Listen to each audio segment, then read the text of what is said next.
Good morning and welcome to Today in LA. I'm Mike Amos, hoping that you're doing well this morning on a Monday. Already June the 10th, and high school coaches can now visit with their players, and of course, which is something that they haven't been able to do for a long time after starting on last year. The high school coaches now can actually start practicing with their team as early as the second week in June. So football starts early, and I know you notice if you ride by Troy University this morning, most of their players were working out. And they start them early. They have that choice, I think. I think that's the way it works. So that if they want to work out in the morning, they can, or if they want to work out in the afternoon. And most of them choose to work out in the morning because they get it over with. And, of course, it's cooler, and it's got a lot of benefits of working out in the morning. You can go eat a good breakfast and then go home, go back to the room and get ready for class or take a nap or whatever. Of course, a lot going on in Auburn baseball. Yesterday, North Carolina came back and won the second game, so they play today for the right to go to the College World Series, which would be super for Auburn. And, of course, a great tribute to the late, great Bramlett, who was their play-by-play guy for a long time. Good morning. You're on Today in L.A. Hi, morning. Where are you calling from this morning? Green Beach, Florida, man. Is it nice down there? It's rained all weekend, didn't it? No, the sun came out. Yeah, but it didn't. All day yesterday. It did. What time did it come out? Because it wasn't out when I left. Came out, we left church around 11:30. Actually, when we got to church around 10:15. Actually, the sun was out all morning down our way. I don't know what was going on in Laguna Beach. But it rained hard, I tell you what, all weekend long. And, of course... yeah, I was going to call you. I saw something I've never seen a college pitcher do in a super regional. His last name was Rocker, and his dad was Tracy Rocker, and he pitches for Vanderbilt. All he did the other night against Duke was pitch a no-hitter and struck out 19 batters. Tracy Rocker's son? His name's I think, Kumar Rocker. And that's Tracy Rocker, the All-American at Auburn, the Outland Lombardi winner. Of course, he coached at Troy for probably about 4 or 5 years under Coach Blakeney. But where'd you at, Georgia Tech? Now he's coaching defensive line at Tennessee. But his son is a phenom pitcher for Vanderbilt. Amazing. And it's a freshman. Oh, boy. And they won a big game, and isn't that remarkable? I tell you. 19 strikeouts, and he pitched a no-hitter. Oh, man. Yeah, and they had to have it because Vanderbilt's the number 2 seed overall, and ends up losing the first game to Duke, who, of course, Troy beat in the NCAA tournament last year. Duke was in the Super Regionals again and beat Vandy 18-5, and then Vanderbilt won that game with the no-hitter, 3-zip, and then they turned around and blew Duke out yesterday. I think 12-2 or 13-2. So we know that Vanderbilt is in. Is that right? Yeah, and Mississippi State was up 5-1, 6-1 in the eighth inning last night, so I assume they won as well. Shocking, though, is Florida State under Mike Martin, his final year at Florida State. He's been to the College World Series 17 times, but has never won a national championship at Florida State. Florida State comes out of nowhere, wins the Georgia Regional in Athens, right, and then goes to LSU and wins 2 straight. So now Florida State will be going to Omaha as well. Isn't that phenomenal? You know, we were talking the last show about that, College World Series. You don't ever hear that much said about somebody winning the College World Series as much as you hear about, they went to the College World Series. You know what I mean? And he went to the, now this be his 18th time to go to the College World Series? I think 17th time. Boy, isn't that amazing? Isn't that amazing? But he's never won a national championship. Pretty incredible. I remember he showed himself here at Troy one night like no other coach has ever done it. But hopefully he's grown from that over the years. That was back years ago when Chase Riddle was the coach at Troy. Was he the coach of Florida State when he did that? Yeah, he's the coach of Florida State. He threw dirt on the plate and threw dirt on the umpire's shoes and all that. You know, even back then. Yeah, another upset looked like it was happening last night. UCLA.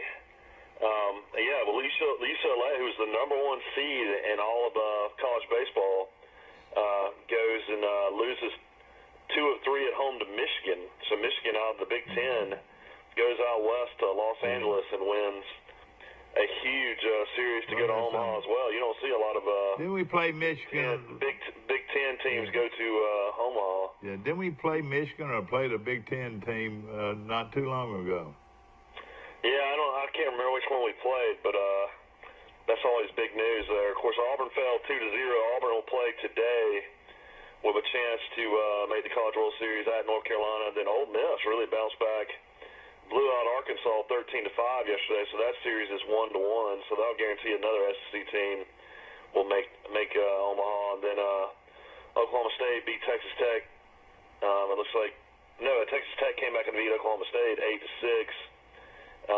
And then Mississippi State swept Stanford, so they're going to Omaha. That was huge. Mississippi State plays at Dooley Noble Field.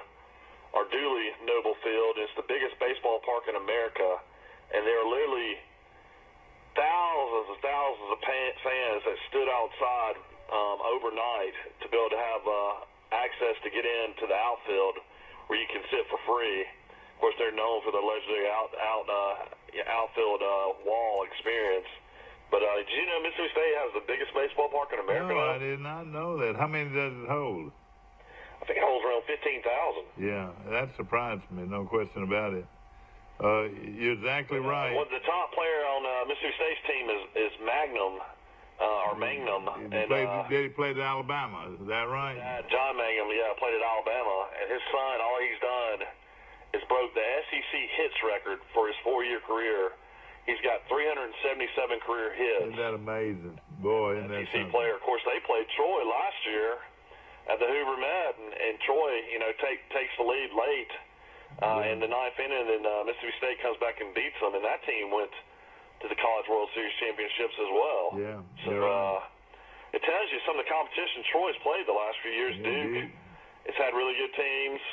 And then, of course, Mississippi State is always good. But, also big news on the recruiting trail, Coach Lindsey has gone to Georgia and recruited a kid named Kyle Toole. And he is a 3-star quarterback, but all Toole did last year was throw for 3,500 yards and 33 TDs and only 2 interceptions. So he'll be already committed to Troy. He'll play his senior year. And that's something. But, that's going to be a 2020 commitment. So big news on the Troy football front. All right, but so he plays his senior year next year, and then come to Troy probably in January. You would think. Yeah. What school was that, Mike? He plays at let's see. I was reading it yesterday. Lee County. Yeah, oh yeah, they're strong Troy base. In fact, that's where I got from Enterprise coaches over there. Not the head coach, but I tell you who coaches over there, Mike. Oh shoot. I forget his name worse than anybody around, and of course he played here and coached here, and he coached at Enterprise for many years, and now is at Lee County, Georgia, who won a state championship a few years back. Yeah, he said he built a relationship with Coach Lindsey back when Coach Lindsey was at Auburn.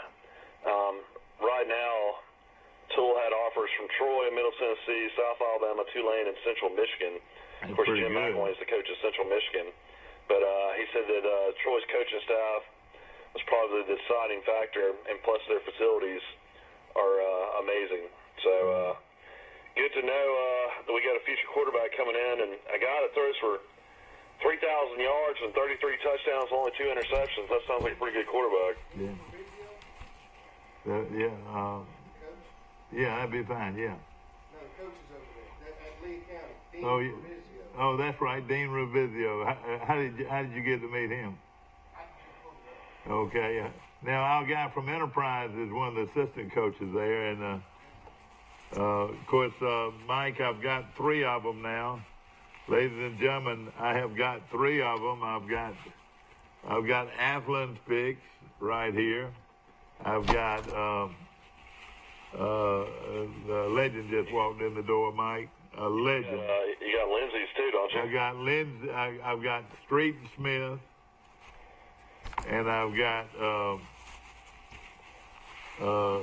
Lindy's, and I got Lindy's this weekend. So right now, I've invested $30 in my all my information on college football, and you know all of them have these same picks. Athlon has Alabama #1, Clemson, Georgia, Michigan, and Ohio State. Lindy's has Clemson #1, Alabama, Georgia, Oklahoma, and Michigan. And Street and Smith has Alabama, Clemson, Georgia, Oklahoma, and Ohio State. The same guys are in there. Of course, the other 5 would be LSU. Yeah, I knew LSU was going to be better because they got a new quarterback. And, the quarterback's a veteran and playing very well. And then you had Notre Dame, Florida, Texas, and Oregon, and that's pretty much what everybody else has. Same thing. Of course, I want to mention the French Open winner was Rafael Nadal. He won the French Open for the 12th time, which, of course, is the most of all time. That made your daughter, Rebecca Amos, very excited. And then the Canadian Tour winner, or Canadian Open winner, was Roy McIlroy. All McIlroy did yesterday was go out and shoot 61 in the final round to win the Canadian Open, flirted with 59. What? So McIlroy is looks like he's in good form. You know, that right there might be a record for final round 61. That is phenomenal. Going into my favorite week, U.S. Open week, and of course it'll be at one of our favorite places. We've been there before. Pebble Beach will be hosting the U.S. Open, and of course it's going to be exciting to watch that this week, and hopefully the weather will be good out there. But right now you got to look at Koepka, you got to look at McIlroy, you got to look at Tiger. He's played that course and won it many times. Mickelson's won that course numerous times, won it already earlier this year.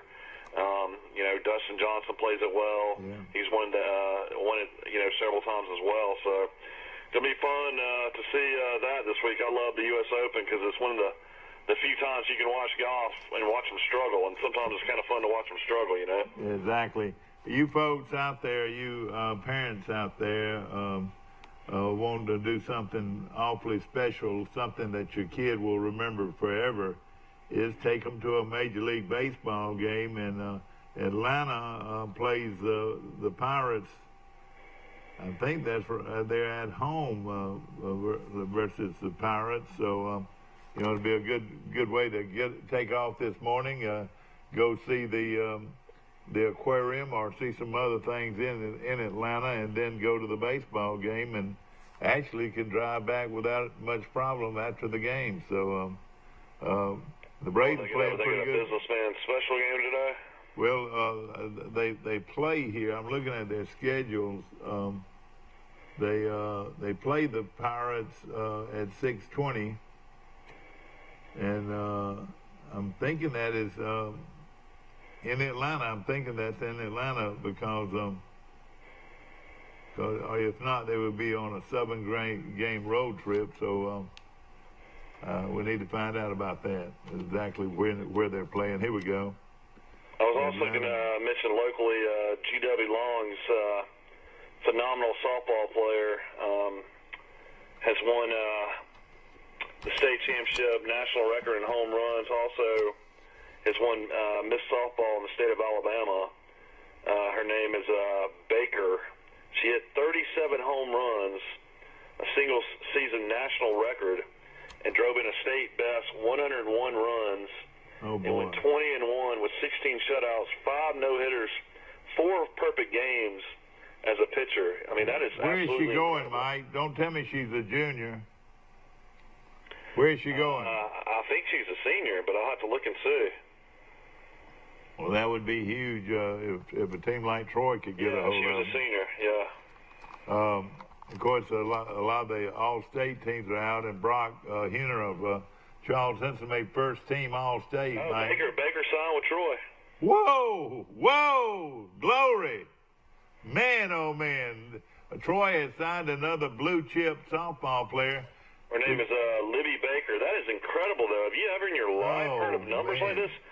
She hit .599, 81 hits, 72 runs scored, 12 doubles, 37 home runs, 101 RBIs, finishing with a .670 on base percentage. And she's coming to Troy. She was 20-1 as a pitcher. That's got to be the best numbers ever in high school history, I would think, for a player. And to already go with the Johnson kid, the great pitcher over there. In fact, she was in the headlines this week too. And we'll go over that in a few minutes. What we're going to do, we're going to bring a good friend of mine on the show. But it tickles me. Of course, GW Long won the state championship in baseball and softball, so they have pretty good athletics going on at GW Long. Boy, it is amazing the job they do down there with their programs, and it's really something. Of course, Vanderbilt did it, by beating Duke, advances to the playoffs. And Mississippi Ole Miss beating Arkansas 13-5. Yeah, they'll play today, and then and Auburn plays today. You have a chance for two teams to out of the SEC to make the Omaha, and of course Auburn would be an amazing story. I tell you, Auburn's athletics, other than football, been really good this year. The basketball team went to the Final Four. And then the baseball team's got a chance to go to Omaha. What an amazing year for Auburn athletics. And let me tell you, if Rod Bramlett, if you'd ask him what his favorite sport was, he would have said baseball. He was a great baseball announcer. He and his sidekick, Mike, were about as good as they were in the country, doing that job. And, of course, we lost Todd, Bramlett this past week. And what a tribute, though, to him, Mike. It was really something. And also a great tribute to one of the great players. In fact, I've got a real story for you today. The guy that's on my desk went to school with Bart Starr at Alabama.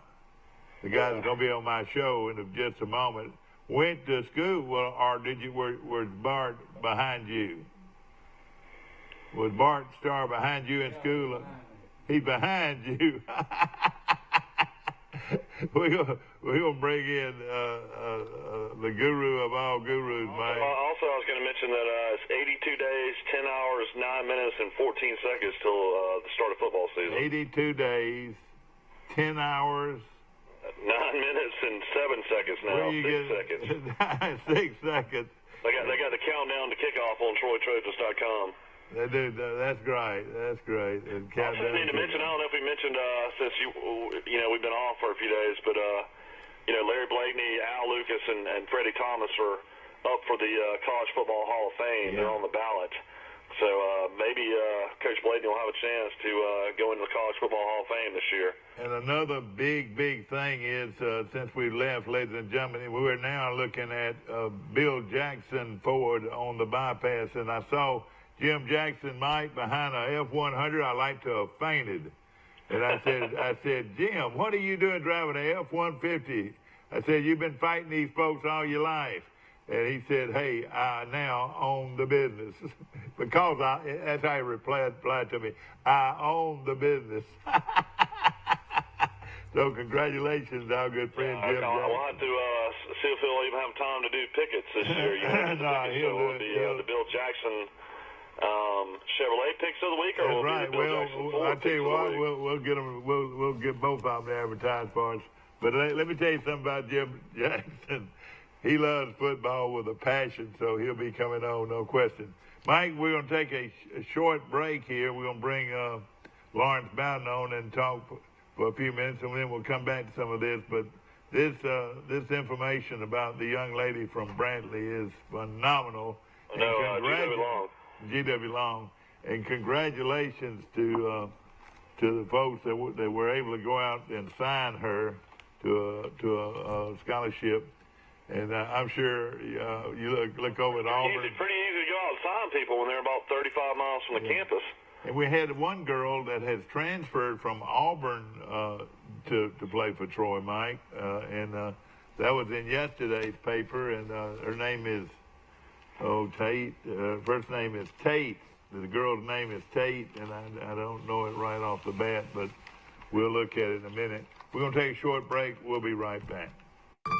This is Bobby Flay. I'm coming for you, Bobby. They say he's never had to eat his words. But if he did, they'd be delicious.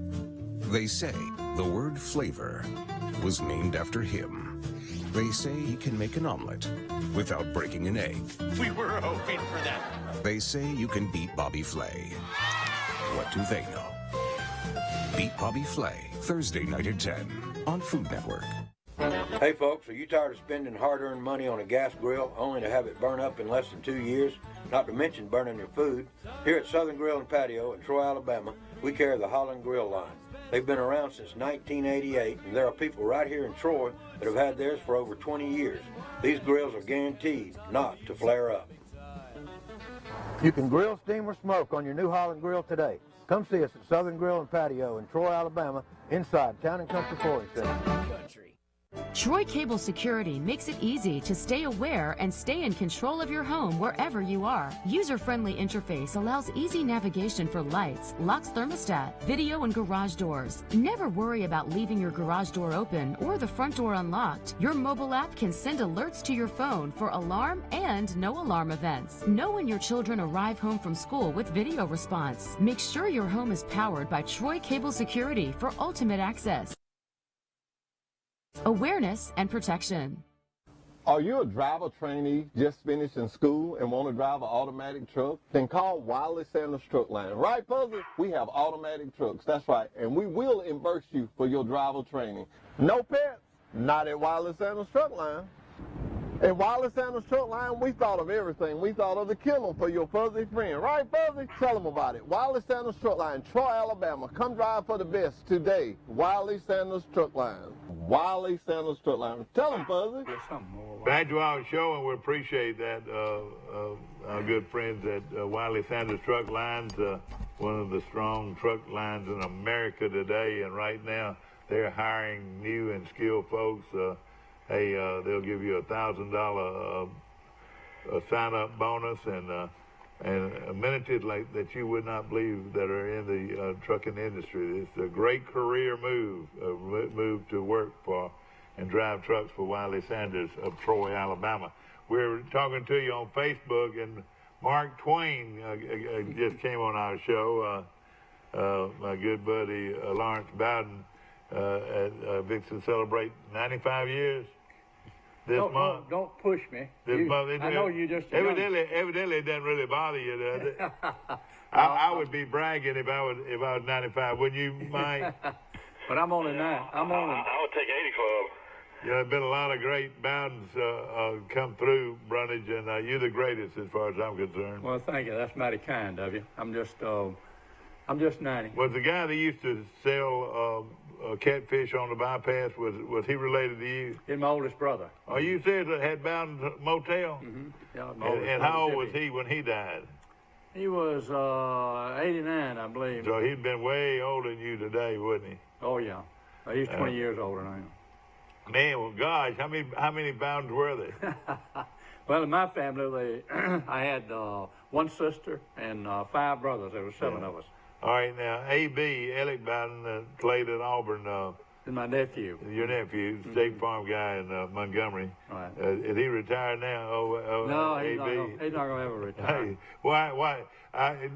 You know what somebody tells you, you look at all these State Farm people and say, gosh, you mean you're still working at 75 Albert Elmore? You were in school with Albert Elmore, or he was older, younger than you. Yeah. Albert Elmore still sells insurance with State Farm in Tallahassee. Good gosh. All right, he's got to be 85 years old, right at it, and of course he played with Bart Starr at Alabama. Albert, in fact, his sister called me, Mary Earl Elmore, that was her maiden name, called me, and we talked this week. Her grandson is in a big baseball tournament here in Troy. It might be All-American group of high school baseball players are in Troy this weekend for a big camp. So, and what is it, like American Legion? What ages? No, this is the top high school baseball players in the state. Okay. And they all came in for a big camp. Now, most of these are coming back. These are players that are coming back next year. But, it's, a big day for Troy. All that's going on. And before we get to start talking to my great friend here, Atlanta is playing in town, Mike, and they play at 6:25. Man, if you were at home, I'd say let's drive over there and watch them play. Well, they just swept the Marlins, so they're playing pretty good ball right now. Yeah, they are. And Freddie has turned out to be a super player, honey. Come on, Freddie Freeman? Yeah, Freddie Freeman, FL, Freddie Freeman.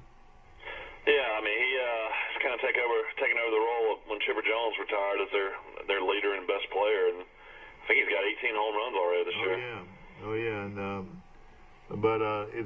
he is really. There must be a home run park over there. Well, it's a home run hitter's park if you're a lefty. Yeah, they got a short porch in right field. Exactly right. Okay, ladies and gentlemen, my good friend Lawrence Bowden's here now. Well, since we started on the Bowdens, all right, so Mr. Bowden that owned the Catfish Place restaurant was wonderful. Their hamburger steaks and their catfish. And when my wife and I were dating, we used to go there to eat because it was cheap. And it was all you could eat, catfish, Mike. And there were the little fingerlings.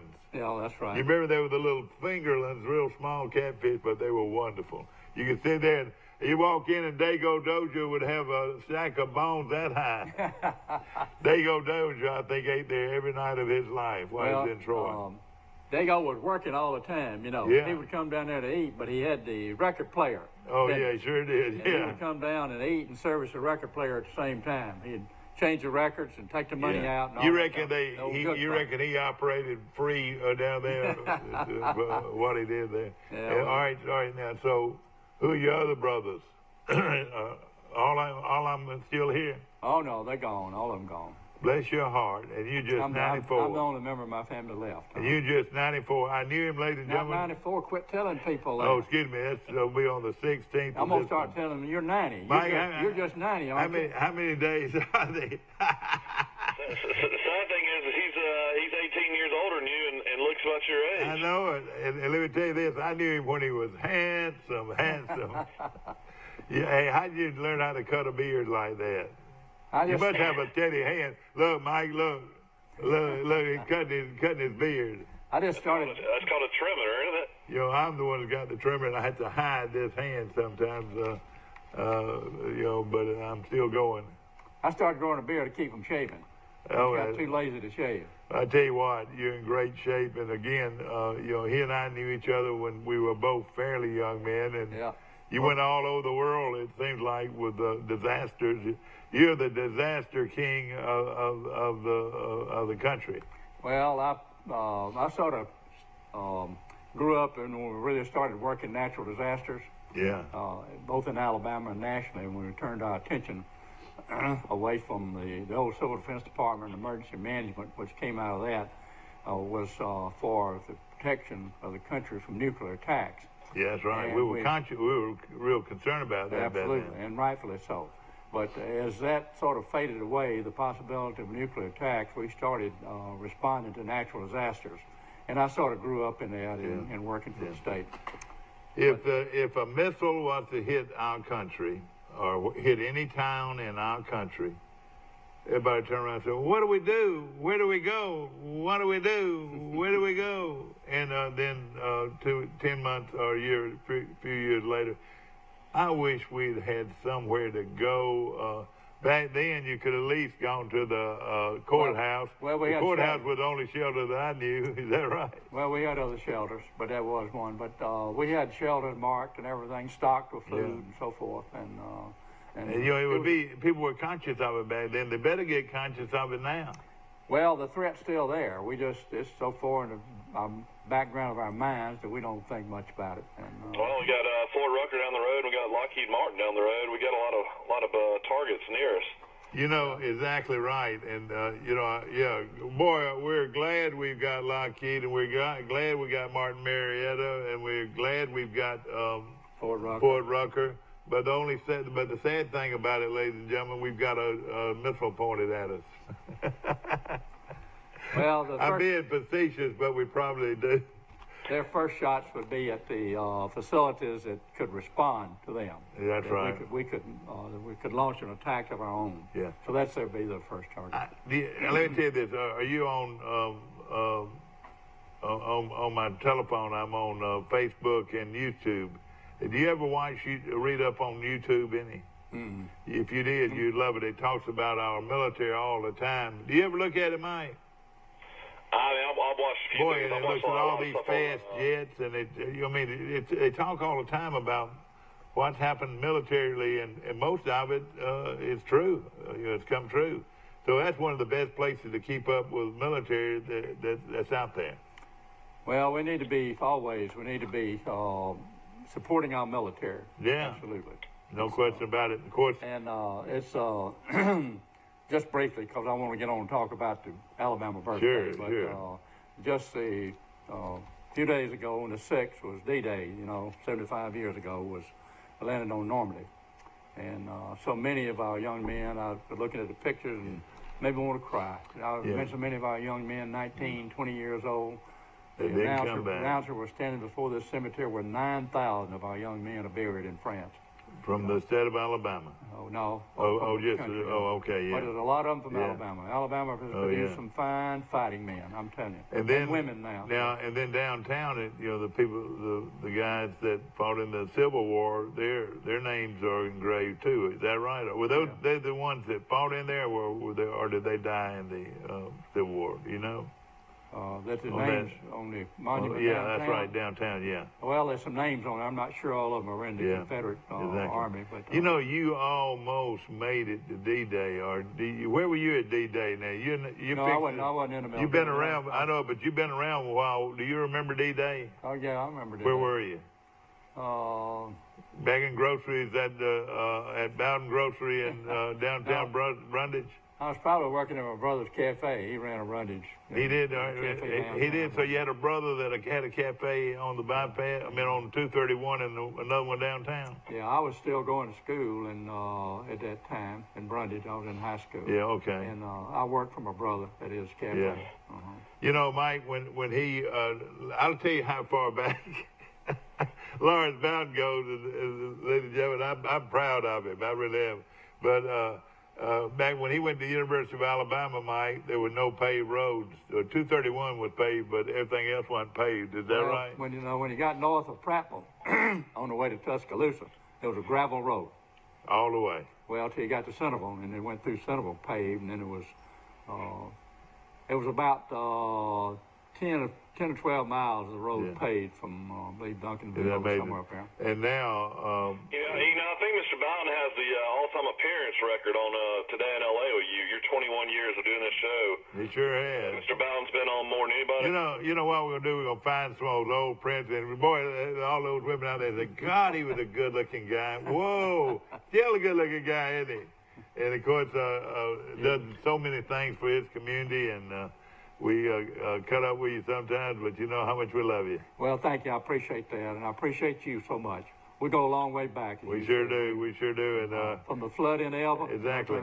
In fact, while we're talking to one of the most knowledgeable people, Mike, about tornadoes and hurricanes in the state of Alabama, because he's been to so many disasters. How bad was this disaster in Panama City? It was bad. You're talking about Mexico Beach. Oh, yeah. It was Panama bad. City. It's Category 5. Doesn't get any bigger. The one in, that one did a lot of damage. It was a tremendous amount of damage. Did you almost automatically want to get up and put on your boots and your rain suit and head down there? Well, the thought crossed my mind that I ought to. I thought, well, I could go down there and be a lot of help to the cities and get aid. You could. You're right. But I'm old. I don't.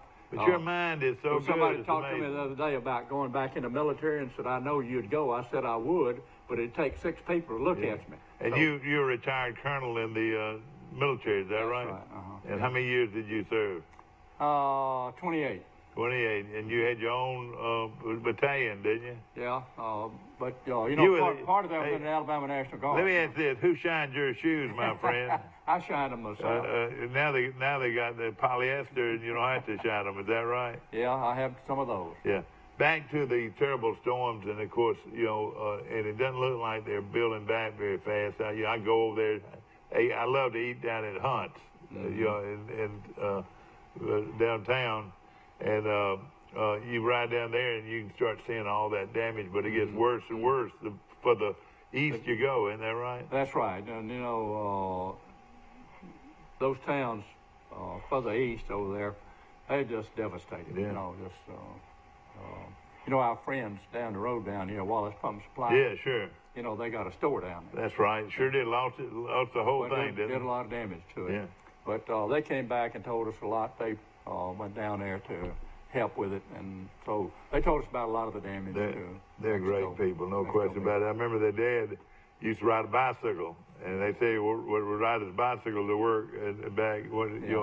He had a store down there and a store up here. You saw some rough ones. I named my daughter Camille because of her fire attitude. Isn't it crazy? You had one Hurricane Michael that was a 5, right. and I guess Camille was a 4 or 5 too. Both of you were that was your twins. both of you were uncontrollable. Well, Camille was a real bad hurricane, but one of the things was that we weren't as well prepared to deal with it as we were later on. As I said, we'd been worried about a nuclear attack on the country and so forth. Yeah. And we were just beginning to get into the business of planning and responding. And Camille, I can remember I was dating your mother, Mike, and my father-in-law used to go to, or used to put on a convention every year. He was an oil jobber, and he'd have it in New Orleans. And I remember it took that restaurant and hotel that he had that, and a lot of things could be found 30 miles away, 40 miles away. Mississippi was really devastated by Camille. Alabama didn't have near the damage. And if you look good, you can still see remnants of it. Isn't that right? Well, they've had others since then. Yeah, that's right. But it was The Camille. crazy thing about Michael, though, the last one was literally a Category 1, like a day and a half before it turned into a Category 5. I mean, that was one of the more shocking hurricanes ever. We don't have many Got that fives. much power. Most of ours are from 1s and 2s and 3s. We don't have many above that. And I don't know if you've ridden down there. I actually moved. I live in Green Beach, Florida, so I live, in 30A down here on the beach, and that's something I have to think about now. Is having to evacuate. I guess once it gets kind of bad. Mike, the water will get down as far as your house, won't it? Because it's flat down There's there. no doubt about that. It's flat. It's flat down there in that part of the country. The Weather Service man that used to man the Hurricane Forecast Center in Florida used to come up. We'd have hurricane conferences and so forth to acquaint people with what was going on. He used to come speak for us, and he would always tell the people, if you live on the coast, it's not a matter of if, it's just a matter of when. So you get ready for it, Mike. It's coming. Yeah. And I think people are much more involved with hurricane, how to get away from a hurricane. Well, as I used to tell people, it's a whole lot better to get out from down there. You use a tank of gas and a day or two getting on inland out of the way. It's much better than staying there and get a chance of getting washed away. Of course, down on I would say the Panama City area did get hit in a couple of places, especially around the marina got hit really bad. Treasure Island down there. Yeah, it was. Well, the hospitals got damaged a great deal. I think they just beginning to come back. Yeah, and of course, what I'm saying. It's crazy. I mean, I watch the news, and there's still not a lot, but hundreds of people living in tents. I mean, it's an awful situation still.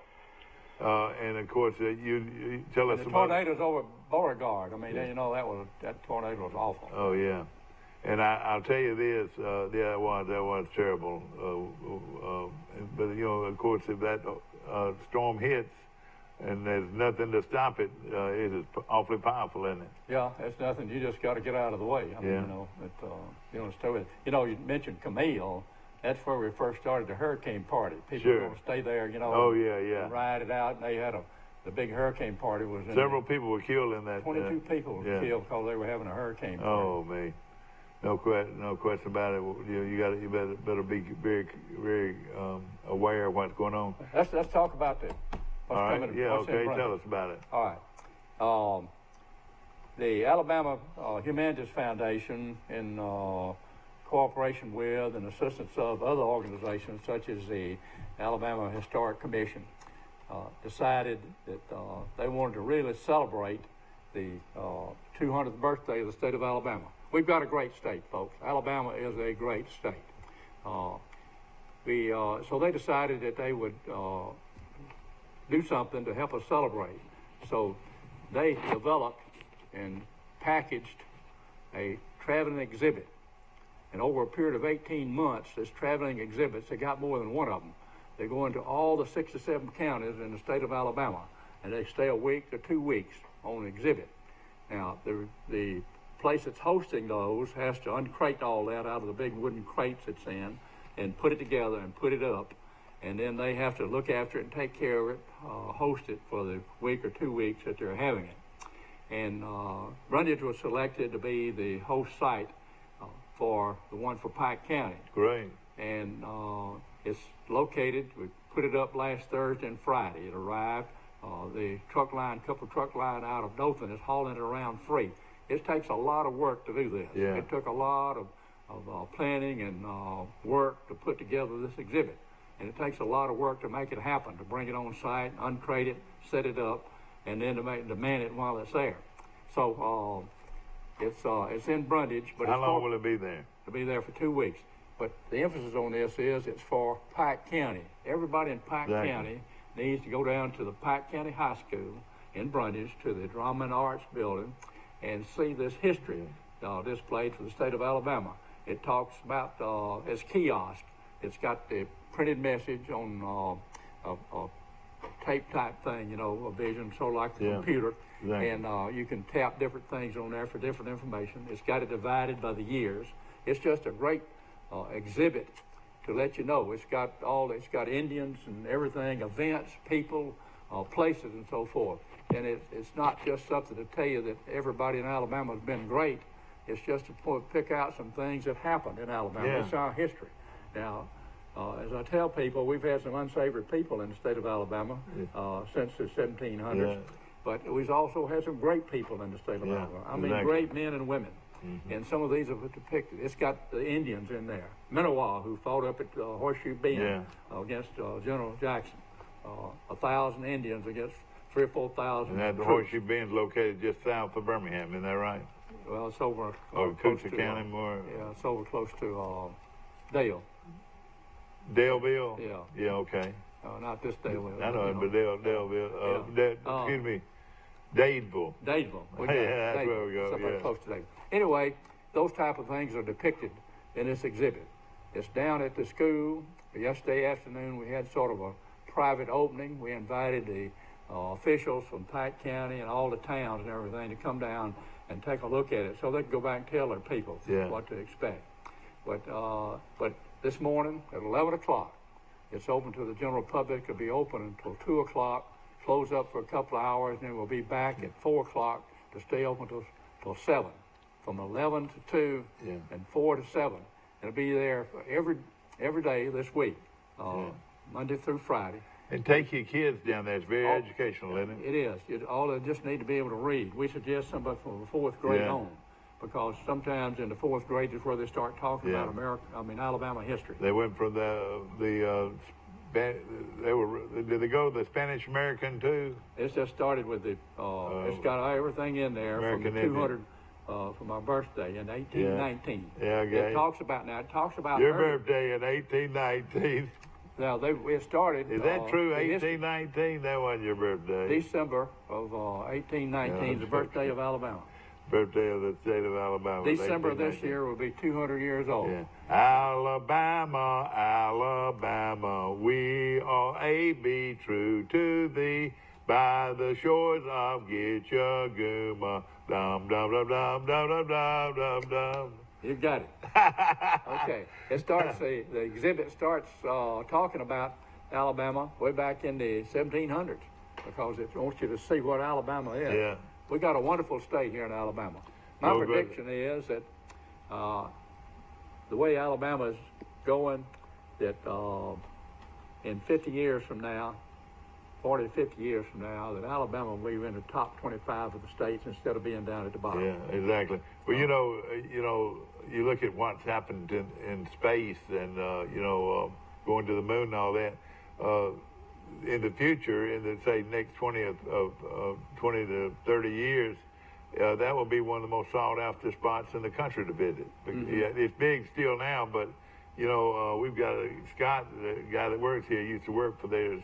That big production they had every year, or every day for years, at their museum.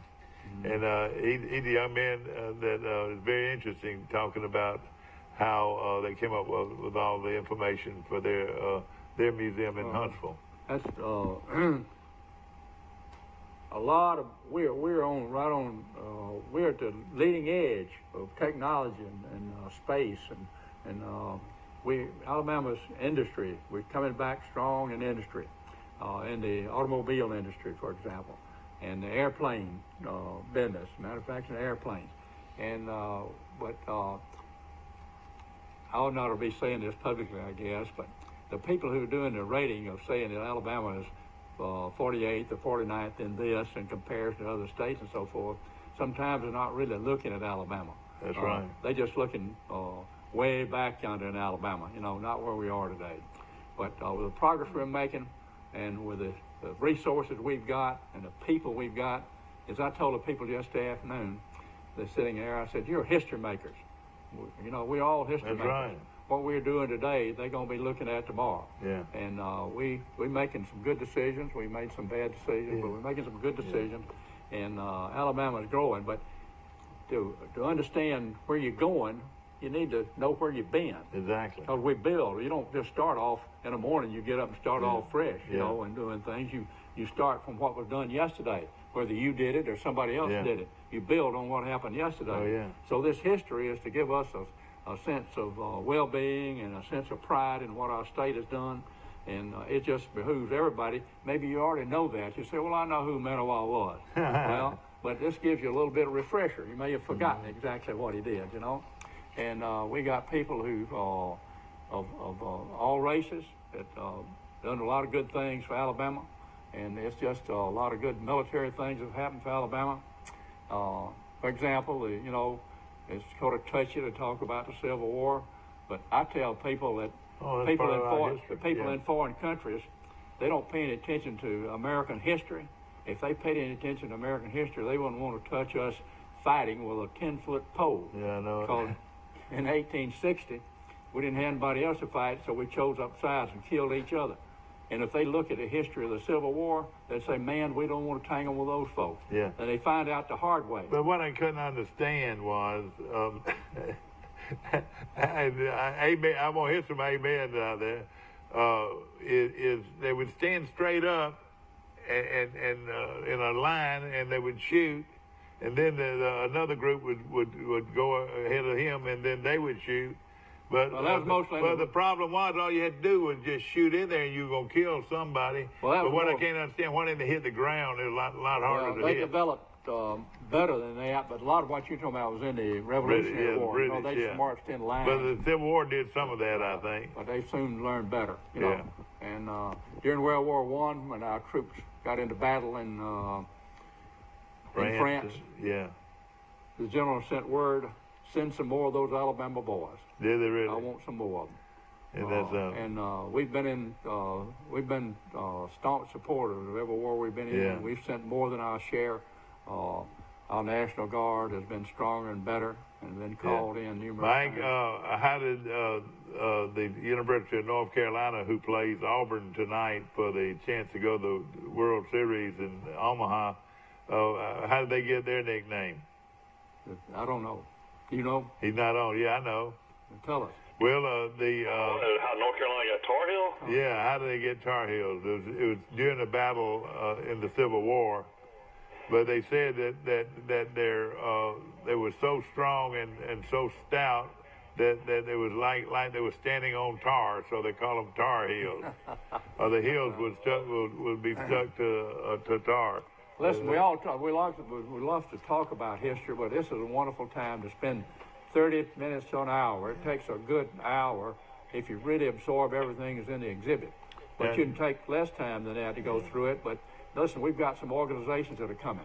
Yeah. If you want to come at other hours than that, if you'll call the City Hall in Brundage, they'll make arrangements. We'll open up at other hours. If you want to come at 9 o'clock in the morning, we'll open up at 9 o'clock. If you want people to that will actually speak about those times, is that right? Yes, and if you can't make it between 11 and 2 and from 4 to 7 in the day, if you want to come on Saturday, if you want to bring a group on Saturday, for example, a group of people, you need to do that. The Brundage Rotary Club on Wednesday of this week will be coming. They meet at 12:30 every day. Okay, they're going to have this as their program that day. They come down there and have this for their program. The Study Club in Brundage is going to have this. They coming down there for this as they're going to be their program. Yeah. We got organizations from the church. United Methodist Women are going to have this. They coming down to the high school down there to this exhibit, historical exhibit for their program. And S.D. James, from Banks, Sure. On Thursday of this week, he's bringing 25 of his people down to visit this thing. It's worthwhile, folks, and if you can come, if you can bring an organization, we'd love to. You don't have to tell us if you're coming within those hours, but if you want to come at another time, then call the City Hall so we'll be open for you. But we welcome large numbers of individuals that want to come between the hours of 11 and 2 and from 4 to 7, Monday through Friday, this week and next week. So from the 10th starting, and then on the 17th starting. Then it ends on the 21st. We'll be taking it down. Got to be crated up and shipped somewhere else. And what I was talking about was the lecturers. There'll be some lecturers that actually specialize in certain things that will speak. There won't be anybody like that. This is all on kiosk. It's all you read it. Okay, just read out. So you don't have visiting speakers or anything like that. No, you don't have time and see the exhibit. Yesterday afternoon we did. We had some speakers. We had the head of the Troy Historical Society was there. Yeah. And she told us about Pike County. That's good. Yeah. Specifically. Sure. And we had a circuit rider there yesterday afternoon to talk to us about the religious life of those early days of those circuit riders who saddled up and rode for the Lord to come to the communities and brought God to those regions of Alabama where they didn't have access to it, and the communities and so forth. You rang a bell with me talking about your family, and you date back. Your oldest. How far does your family date back? We came to just south of Brundage, where Williams Church is. You know where Williams Church is? Yeah, I do. Okay, it's on the Tennell Road from Brundage to Tennell. Yeah, I know where that is, yeah. In 1824. 1824. Jonathan Williams, who was my great-great-great-grandfather. Your great-great-grandfather? Yeah. Okay. He enlisted in the Revolutionary War when he was 15 years old. Your great-grandfather? Yeah. Great-great now. When 15 years old in Connecticut. He enlisted in the Revolutionary Army. And he wound up in North Carolina. And in 1824, they opened up the land in Alabama. They run the Creek Indians out. Yeah. And you could come and lay claim to this, file a claim in Alabama. So he brought his family to Alabama. And they settled on Bear Creek, which is right out from Williams Chapel down there. They founded Williams's church. I got you. And when they cleared the land, and back then clearing the land was cutting those big trees down and digging the stumps up and pulling them up with mules. Sure. When they cleared enough land, they put in a crop. These are tough people. Yeah. I mean, they come all that distance down here. I'd hate to bend that mule. Had to pull up How that about root. wheeling the axe and the saw to cut them down and cut the roots up so they could pull them up? Yeah. When he got the crock put in that year, he hitched up his wagon, and listen to this. He hitched up his wagon and drove all the way back to New Hanover County, North Carolina, to get his daughter. She had married Richard Bowden, and she stayed in North Carolina, and he went all the way back up there and got Elizabeth and Richard and brought them down here, and that's how the Bowdens got down to Brundage, Alabama. And I mean, what year would you say that was? That was in latter part of 1824, the first part of 1825. Isn't that amazing? Y'all were one of the oldest families in Pike County, wouldn't you say? Yes, we're proud of that. Yes. That's right. Of course, and you had four brothers. I had. Or was there a sister? I had one sister and 5 brothers. Well, okay. Seven of them. Yeah, I got you. Y'all were a small family back then with just 7 children, wasn't it? Yeah. What's the most you can ever remember? Growing up, what was the most you can ever remember? Well, we had some families that had 10, 11 children. Now, my grandfather, I think we had 8. I think my father had 8 siblings. Yeah. But they had 3 children that died shortly after childbirth. Oh man, isn't that something? So. Your family, as far as you date back with your, with all these people fought in the war between the states, and then they went off to World War I and World War II. Yeah. So I can date my fighting ancestors all the way back to the Revolutionary War. Yeah, isn't that amazing? 15 years old. Isn't that amazing? But just look at the millions of people that's like that. I mean, that's just one example. You know? And there's millions of people like that in the United States. But you know what? There are a lot of folks out there that are going to be 94 years old, but their brain doesn't operate as good as yours. I ain't 94 years old. I've told you that. When would be the 16th? You got to get your brain wrapped around the fact how old I am. I thought it was, what is it? I'm 90 years old. Oh, I'm sorry, 90 years old. I'm sorry. Well, I'd be proud of that, too. I got a good friend in Brundage that's still very active, Cheryl Tatum. You know Cheryl. Yeah, how old is Cheryl? Cheryl's still driving, going around. He broke his hip not long ago and had suffering from that. Cheryl's 95 years old. I'm proud of you. Cheryl's 95. Yeah. And, of course, it's sweet. He was a great dancer. Cheryl was president of the bank, and was a great dancer. And Cheryl's wife was a school teacher.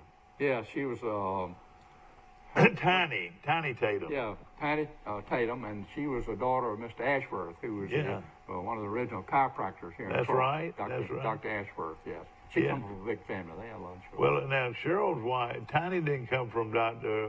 That was her brother, wasn't it? No, well, she had a brother that was a chiropractor, but her father was a chiropractor. Oh, okay, both of them were then maybe.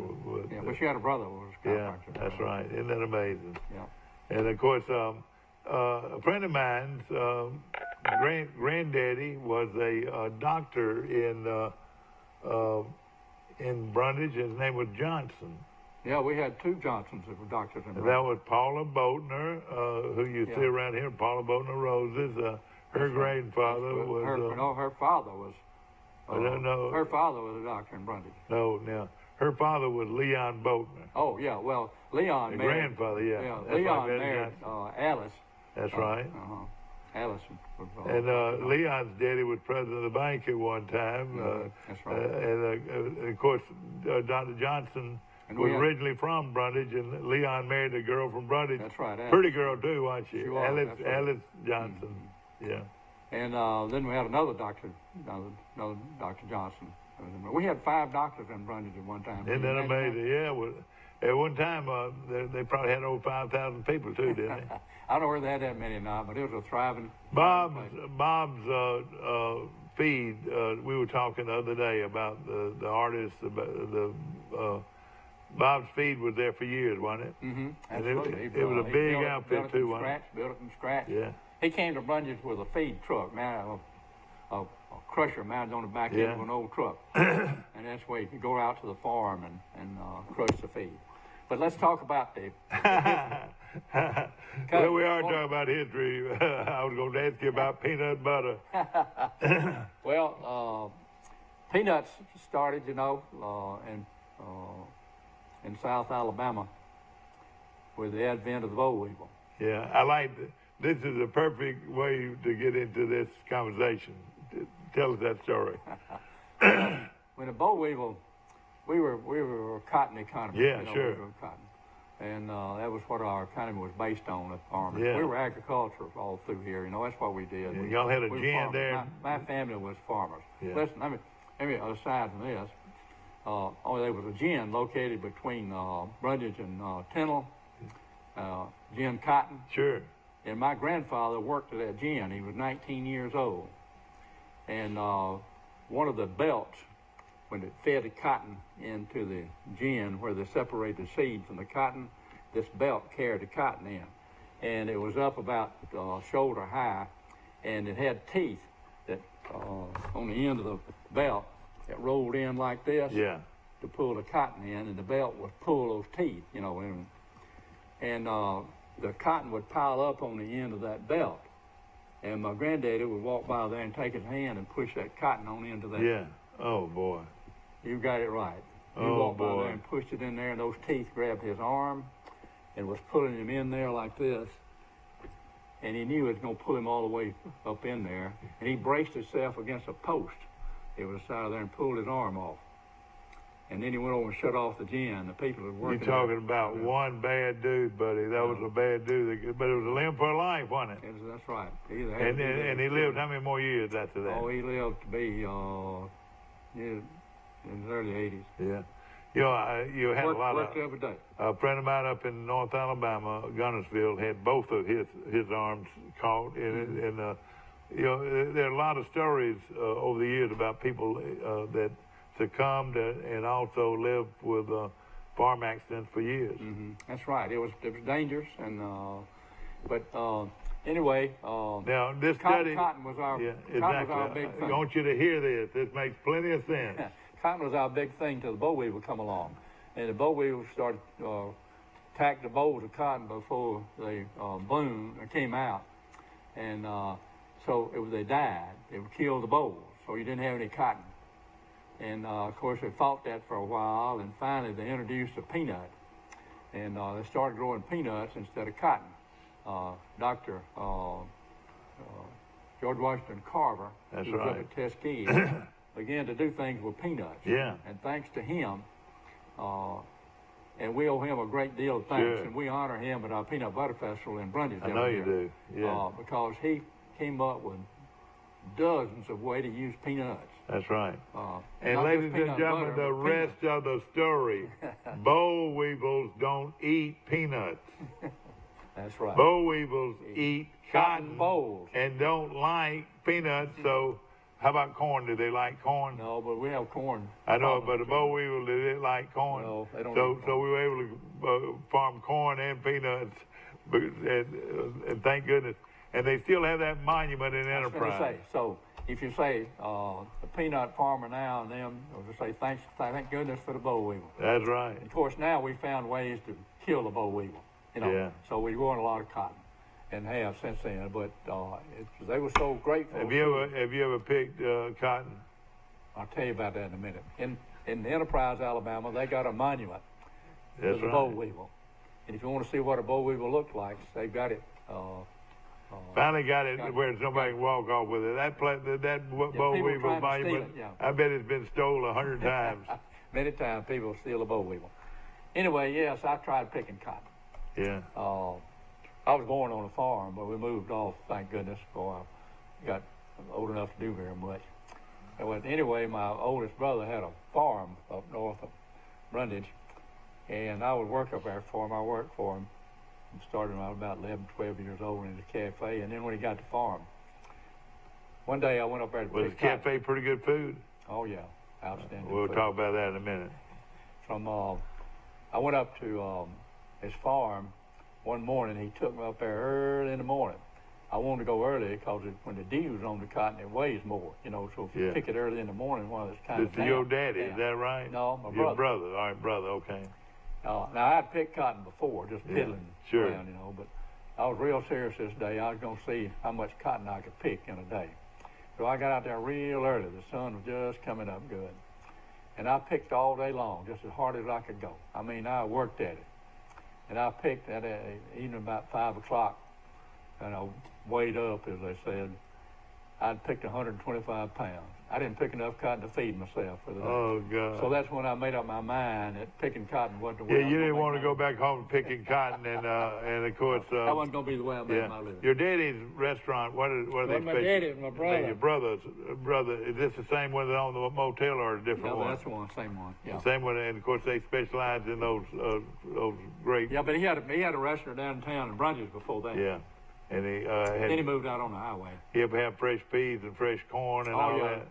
When he had his place down in Brunswick, he did. I bet it was really good. Mm-hmm. You know, all right. Now you said you didn't want to go pick cotton for a living. You entered the University of Alabama in what year? In 45. 45. Now, listen, I was born in 47. That's the difference between me and you. You don't know much. You're not old enough to know very much. 40, no wonder you keep making mistakes. I know it. You just don't know much. I know it, but I know more than most folks my age. But we're talking to one of the legends of this county, ladies and gentlemen, and of course you went to the University of Alabama. Tell us about that. Well, I'll just mention I went to the University of Alabama, and it was a great time, and graduated from the University of Alabama. Very rarely came home, is that right? Well, I didn't have any way to get home, ride the bus, and you had to change buses in Montgomery, and then you had to wait, get a bus out of Montgomery to get to Brunswick, so, and didn't have the money either. So you could have caught a ride with some of the Troy people. When we did come, we caught rides, we thumb a ride. Do you remember any of the Troy people that went to Alabama at the time you did? Not many. There were several, but I knew some of them then, but I don't remember the names. But we had a great time. But you had a pretty good job. I would have liked your job. You worked in the girls' cafeteria. Is that right? I don't forget things like that. I did. I worked in the. Then the girls were housed in, of course, separate dorms, and the mess hall for Tutwiler dorm. That was the big one, fed all the girls. And, of course, in 45, when I went up there, it was still, most of the young men were off in the service. Yeah. And I was too young to be in the service. So it was the ratio of girls to boys about 100 to 1 up there. Oh, boy. But anyway, my job was, I worked and served food in the girls' dining hall. Yeah, and that's something. That was my first job up there. And you saw before they put on the makeup, did you? They come in there with their pajamas on or what? No, I worked in there at noon. I didn't get to that's right. But it was a good job. And of course, you became a Kappa Sig fraternity, and a lot of guys from Brunswick followed you, didn't they? Well, there was a lot of them already there. Yeah. Yeah. And, Larry Johnson was he was a Pi Kappa, I think, wasn't he? Well, he came on after a lot. Yeah. Okay. Yeah. And but the mayor Jimmy Ramage was a Sigma, and he was Bill Barr was, and Kappa Sig, yeah. And a lot of those guys still live around here. And of course, they were younger. They, of course, my lawyer buddy down there was I want to say he was a Kappa Sig too. Dickert. Oh yes, Don Dickert. Yeah, so a lot of those boys. Don was a Kappa Sig. Yeah. Yeah, no question about it. Well, let's run over it again. We got the traveling exhibit celebrating 200 years of history for the state of Alabama. Your state, folks, here in Pike County. And this is a wonderful exhibit. Take some time to read it and look at it, but you'll start getting thrilled by being part of the state of Alabama. Whether you are here from birth or whether you moved from one other state to Alabama, you'll be pleased if you go down to the Pike County High School on Monday through Friday from 11 in the morning to 2 o'clock in the afternoon, and then back from 4 o'clock to 7 o'clock if you want to come during that period of time. Monday through Friday, 2 weeks. Starting the 10th, which is today, and next Monday, which is the 17th, for the full week. If you want to come at some other hour than that, especially if you want to bring a group of people, come call the city hall, and we'll open it up at any time that you want to come, because we feel like with the amount of time and effort and money that's been spent in developing this exhibit, and the fact that it's 200 years of wonderful history for the state of Alabama. It's events and stuff. It's not, everything is not in there, is not bragging on the state of Alabama, but it's actual events that's taken place that's made us what we are today. I bet we're it a will wonderful be. state. I bet there will be some sports in there. Is there? You need to come down there I and want look at to. it. Yeah, I want to look at it. And I'll leave this with you. You know, Troy won So some you national look at the championships. paper all the time. What's the dates? Of all this history? How far back do you go, and then Starts back in the 1700s. and goes all the way to today? Well, not to today. It's Who? not. By the way, who invented the cotton gin? Mr. Whitney. You're exactly right, Eli Whitney. that's right. Where was the first seat? Prattville Was the first. I don't know whether- That was the first cotton gin, Yeah, wasn't the it? big cotton gin. Yeah. But no, that wasn't just a cotton gin. You know, they made stuff up Yeah, there. I got you. Yeah. The first capital was located where? St. Stephen's. St. Stephen's, that's right. And then it went to where? It went to, let's see, it went to Tuscaloosa. It went somewhere else. I forgot, but it went somewhere else. Then to Tuscaloosa. And then how many places? I believe we had 4 different places and wound up in Montgomery. Yeah. Yeah. And of course that beautiful Capitol building or the house there was beautiful for years and years. Right. Wonderful, and of course, wonderful history. Yeah, and I'm sure you've got a lot of footage of that too, probably. It's got a lot. It's different events. It doesn't dwell on anything in particular. It talks about it and moves to something else. So you get a composite picture of what it's about. Did it cover the civil rights programs? Yes, and of course, a lot of that happened right here in our area and so forth. Well, that's one of the things that we can be proud of. Alabama, with Alabamians, led the way in the civil rights movement. Exactly right. And they're still doing that in Alabama. We're still doing that. No Thank question goodness about it. we've gotten past the throes of that, but we're still a civil rights state. Yeah. And one of these days, I'm going to try to get somebody on here that can give us the history because, and don't get me wrong, there's been some, Dr. King was great, but there were some other people that were great in that movement. Alabama. There was some lady, I can't remember her name right now, that was actually led above Dr. King in the movement, Well, we had a lot of, there's been a lot of, wonderful people in Alabama. Doing a lot Bear Bryant will probably be mentioned, won't he? No, he's not mentioned. He's not mentioned?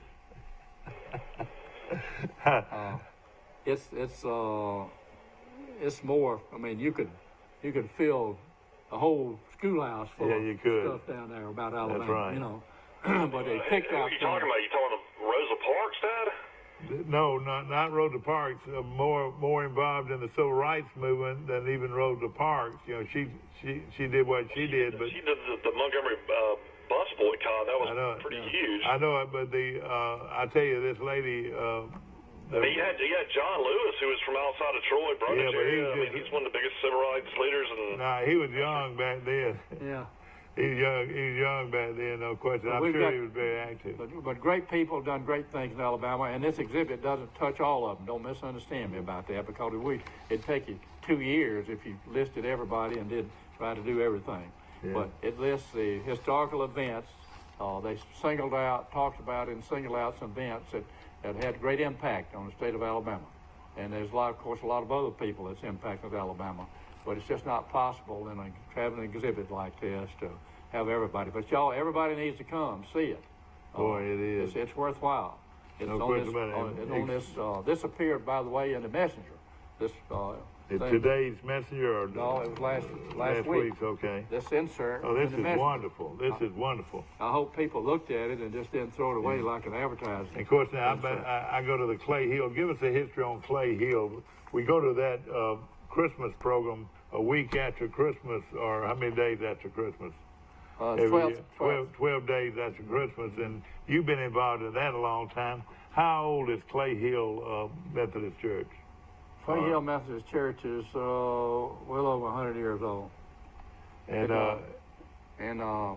Clay Hill, by the way, that area up there is where the founder of Brundage came from, Mr. Collier. Really? Yeah, he had a place up there close to Pronto, where he had settled. But the man who owned the property there wouldn't let him sell whiskey.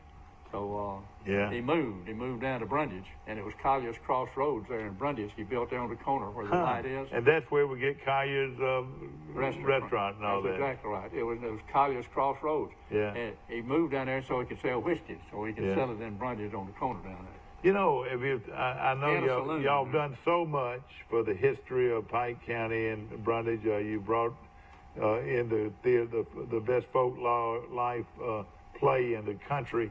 Y'all so involved in everything.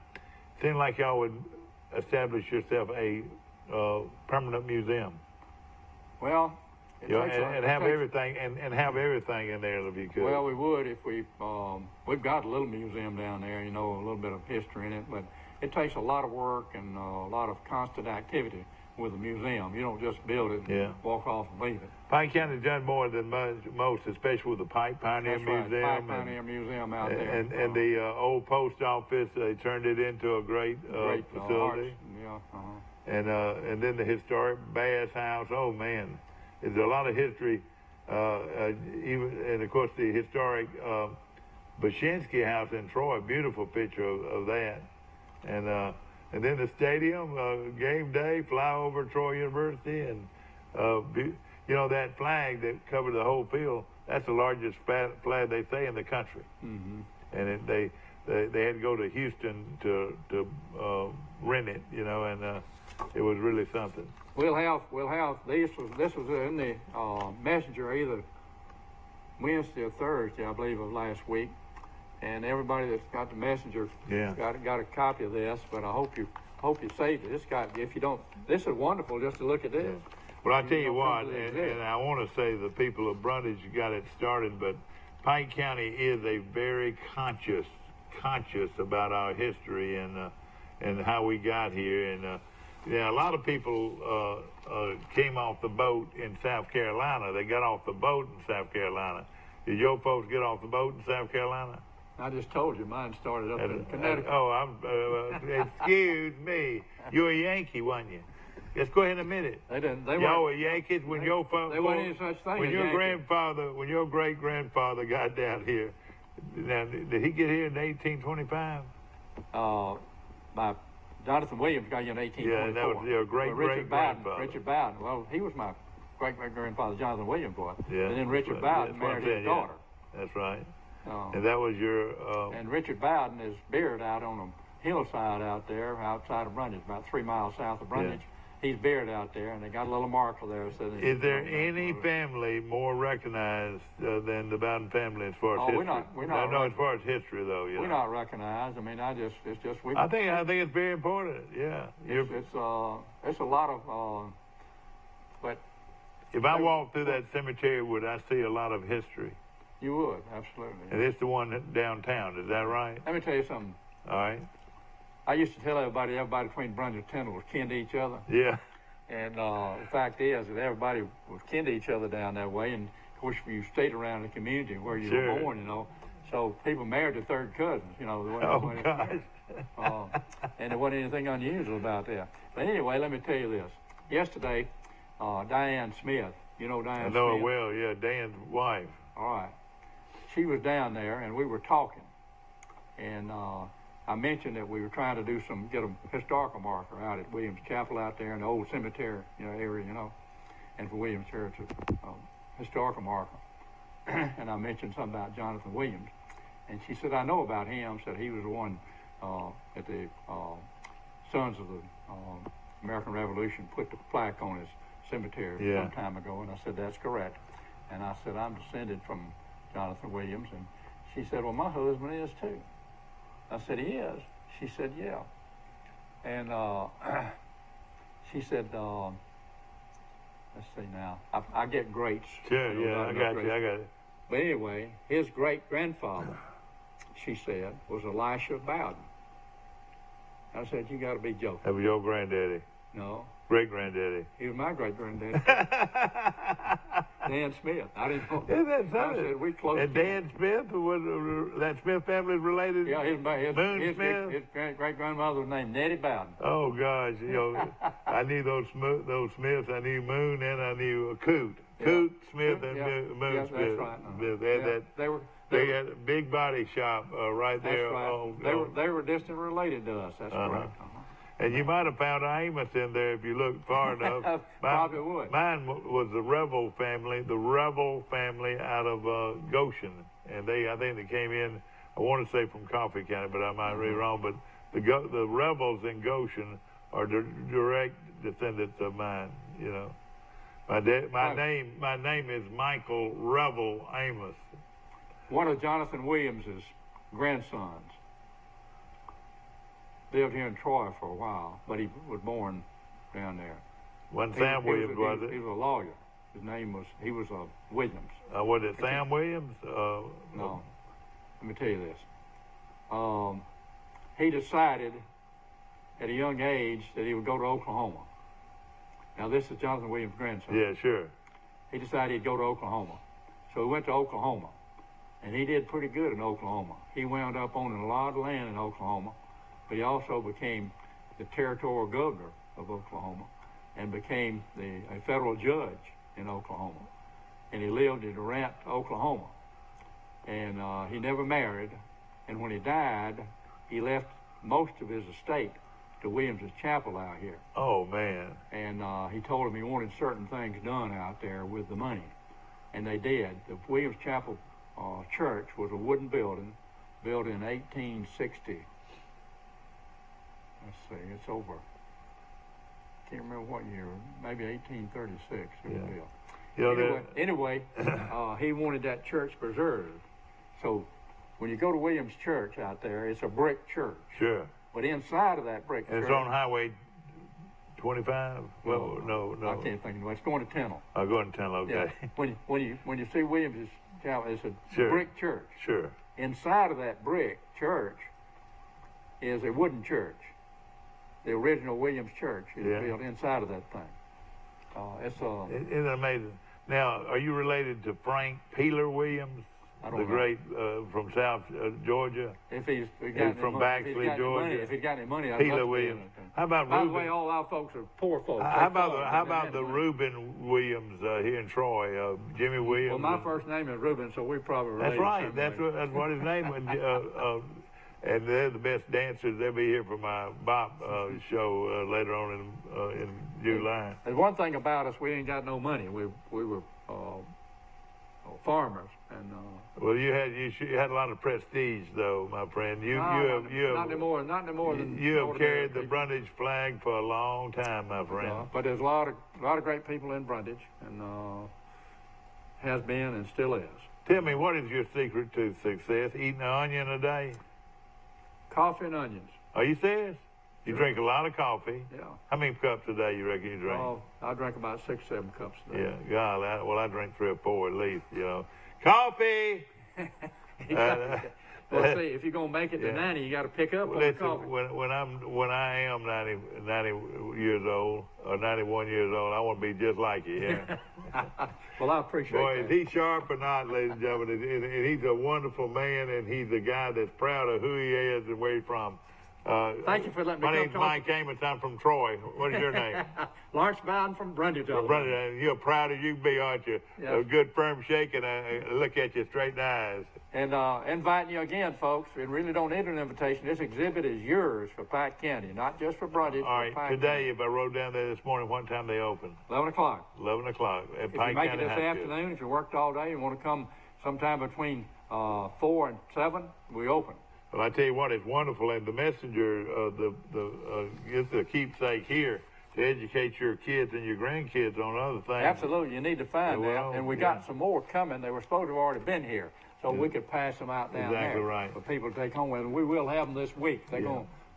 In his retirement, you would think Jimmy Ramage would go ahead and do some kind of Hall of Fame or some kind of